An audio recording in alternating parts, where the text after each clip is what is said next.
everybody, welcome to WhatCulture Gaming. I'm Scott, joined by Josh. Hello, Scott. Josh, my friend, we just did a video on Diablo Immortal being a big old thing in regards to microtransactions and prioritizing money over all else, and it seems like Rockstar might be doing the same thing. Yeah, Scott, I didn't think we'd be talking about Rockstar yet again this week after we did videos on them apparently cancelling remasters for Red Dead Redemption 1 and Grand Theft Auto 4, but last night they actually released a blog post detailing what the future is going to look like for both Grand Theft Auto Online and Red Dead Online, because, as you probably know, they are focusing pretty much all hands on deck for the development of Grand Theft Auto 6. Yes. If you remember our video from earlier in the week, that was part of the reason why Red Dead Redemption 1's remaster and Grand Theft Auto 4's remaster were cancelled, because they needed the resources. However, there is another casualty in Grand Theft Auto 6's development, because it seems like, for all intents and purposes, this major support for Red Dead Online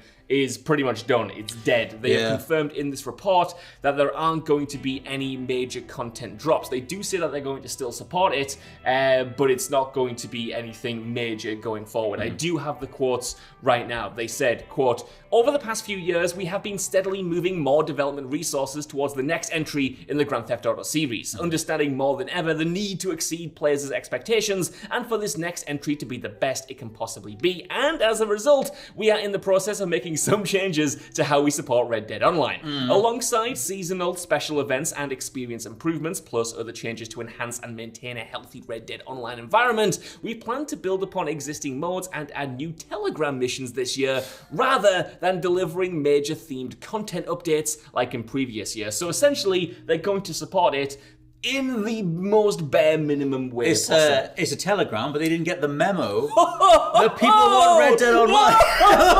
My friend! To work online, because there's a whole hashtag doing the rounds as to, keep Red Dead alive.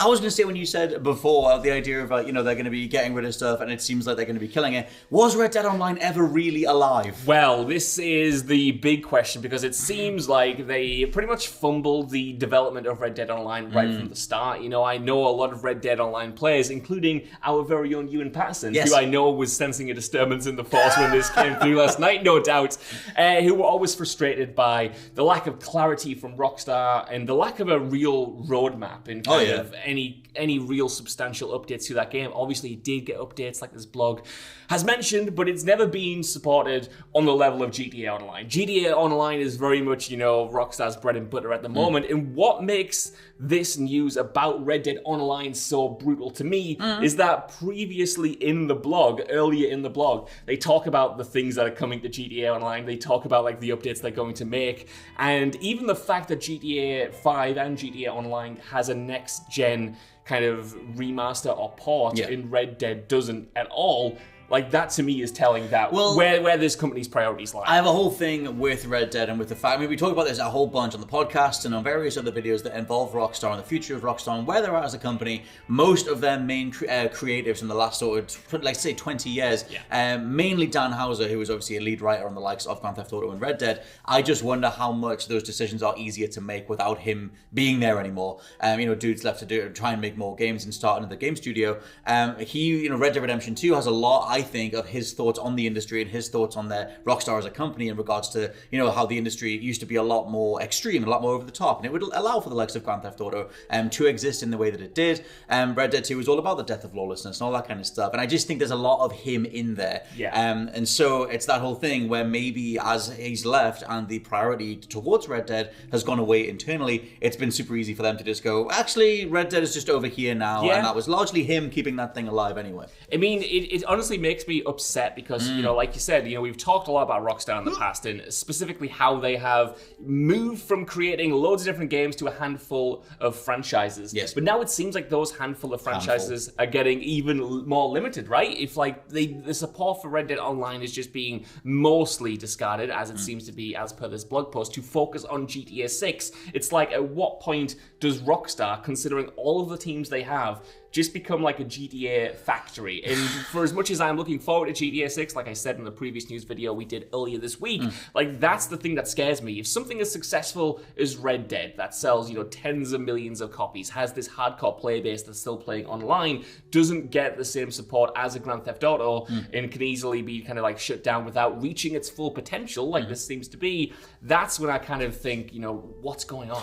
Well, the thing that I was saying this before we were recording, is there just a certain type of developer, a certain type of studio, a certain echelon of game production that we almost need to give up hope on in regards to hoping they ever diversify their creative output?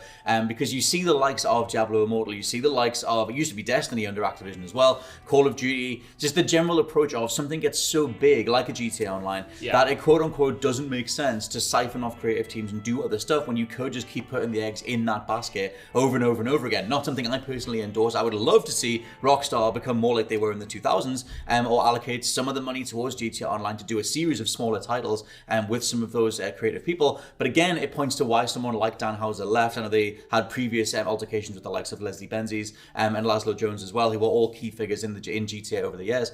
Just not, finding a home at Rockstar anymore and needing to go somewhere else to be able to do something creative. Like I said, is there just that echelon of game development where it's like, yep, that's just what they do. It's going to be microtransactions. It's going to be one franchise that and it's just going to be, teased out and stretched out for as long as possible. Kind of like the Disney Star Wars approach or whatever. I mean, we've always, at least I've thought of Rockstar as being kind of external to gaming trends in a way. They've always felt so big and so dominant that they don't need to yield to, what's going on in the rest of the gaming sphere. However, I do think pivoting towards a single franchise, or hopefully a couple of franchises, is indicative of the wider trend that you mentioned there. You look at Activision, they have so many great developers, and yet they announced like last year that all of them are going to be working on Call of Duty full time. Like that's all they do. Raven, Sledgehammer Games, all of the, Beanox, all of these great developers, they're just part of the Call of Duty machine. And I wonder, looking at Rockstar with, Rockstar's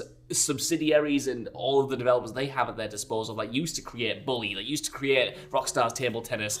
The Warriors, do they get folded in to simply focus on Grand Theft Auto? Because the reality is these games at this level now take thousands of employees to create over years, and the investment is high, so I can see them justifying it that way. But like I said, that kind of sucks. I do want to just briefly talk about GTA Online because, like I said, the first half of this blog post was about that. So I've got a few choice quotes about this. They said, quote, "With more players than ever taking to the streets of Los Santos, thanks to the recent launches on PlayStation 5 and the Xbox Series X/S, we'll be working to improve the overall GTA Online experience with new gameplay updates, adding top community requested experience improvements and upgrades to make it easier for players to enjoy everything GTA Online has to offer." They went on to talk about a few more updates that are coming in the current weeks. And it's, to me, again, it's just the disparity between how that service is handled compared to everything else in the Rockstar portfolio. Like, this has just had the next gen upgrade. We're getting more content on the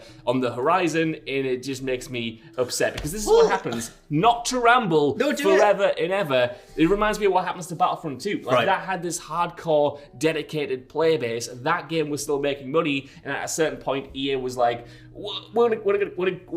EA was like, we're going to kill that and put all of those developers on Battlefield, and look how that turned out. Well, the thing is, the reason I was going to leap in there was because you think about even the way that they handle the Grand Theft Auto IP overall. You can almost separate GTA 5 in itself, and obviously the sales do kind of make that the case, because the Grand Theft Auto Definitive Edition was given the bare minimum of care, even if any care at all, was just sort of given to what were formerly known as only like a mobile-only port studio, and told, okay, get this stuff turned around, Grove Street Games, and the GTA Definitive Edition was one of the biggest, most abysmal failures of the year so far. So it's like, even within Rockstar, they don't really seem to do, okay, we value Grand Theft Auto as a brand, we value the legacy of this franchise overall, we're going to, bring something like Chinatown Wars back to modern consoles, or whatever it is. It's just GTA 5. It's just, GTA Online, really. GTA 5 is the conduit to get you in until the free-to-play version launches. And so it's just that overall thing of, like I said, it's one basket, put all the eggs in there, and I guess that it works. I mean, it's kind of the same talking point that we had when we talked about Diablo Immortal. There is just a massive mainstream audience that gravitates to this game, and that is the one game they play. Yes. It's become their FIFA.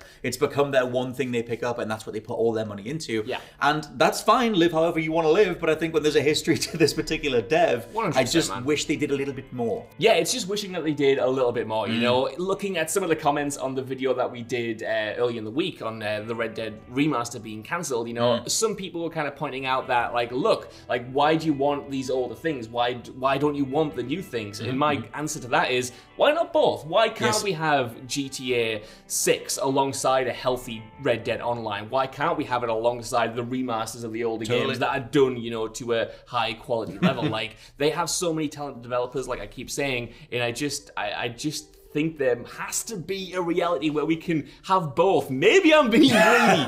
Maybe I am being greedy, but come on, like, surely there's a way. Well, that's the thing. I mentioned the Star Wars thing before because and obviously there is a viability to take thing that people grew up with, that people know, and tease that out rather than take the quote-unquote risk on a new IP. But as the likes of something like Neon White are showing, you can get stuff off the ground. Word of mouth still matters, whether it's in the film space with something like Everything Everywhere All at Once, whether it's in the indie space, something like Neon White.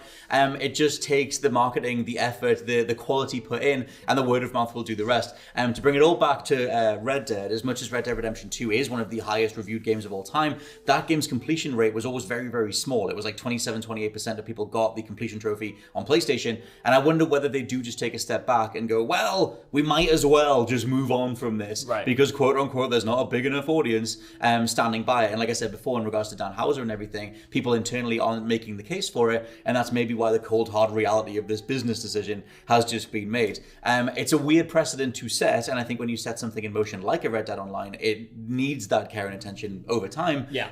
But at this stage with Rockstar, for me, the GTA Definitive Edition was me going, okay, you guys don't care anymore. Like, just literally, if you can let this happen, you don't care in the same way I thought you did. And that can only happen to that degree of mess when key figures have left the company. So it's an interesting state, but let us know what you think down in the comments below of the state of Rockstar and the fact that Red Dead Online is only going to be getting telegrams from here on in. For now, I've been Scott from WhatCulture.com. I've been Josh from WhatCulture.com. And we'll catch you next time. Bye-bye. Goodbye.